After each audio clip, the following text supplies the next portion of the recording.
welcome on the English is a Beauty YouTube channel. This is the second video of the video series on English verb tenses. Today I'm going to speak about the present continuous tense. This tense is also widely used in the English language. So let's start. Present continuous is used 1. For describing actions happening now, right now. For example, children are sleeping now. My mom is cooking supper. 2. Present continuous is also used to describe actions happening around now. For example, I'm reading a very interesting book at the moment. John is doing a chemistry course at university. Let me take a closer look at these two sentences.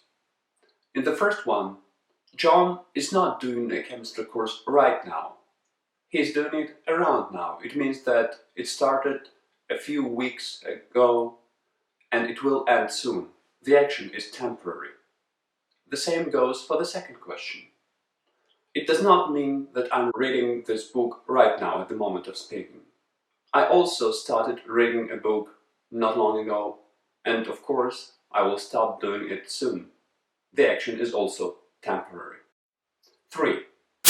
Present continuous is also used to describe present or changing developments, situations.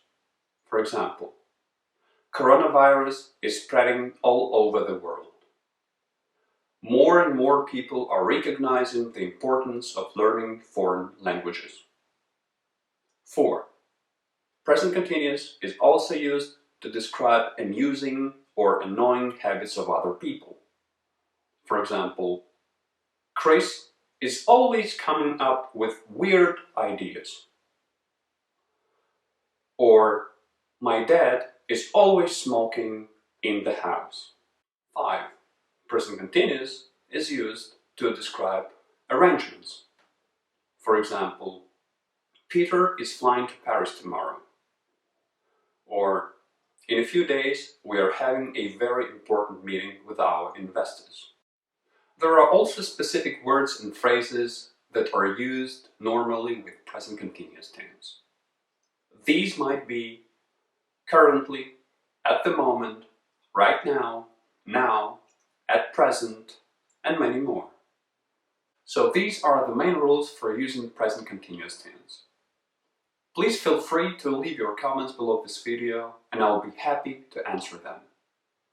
You are also more than welcome to subscribe to this channel and get more updates on new cool videos on the correct usage of English. Thanks for watching this video, and remember, English is a beauty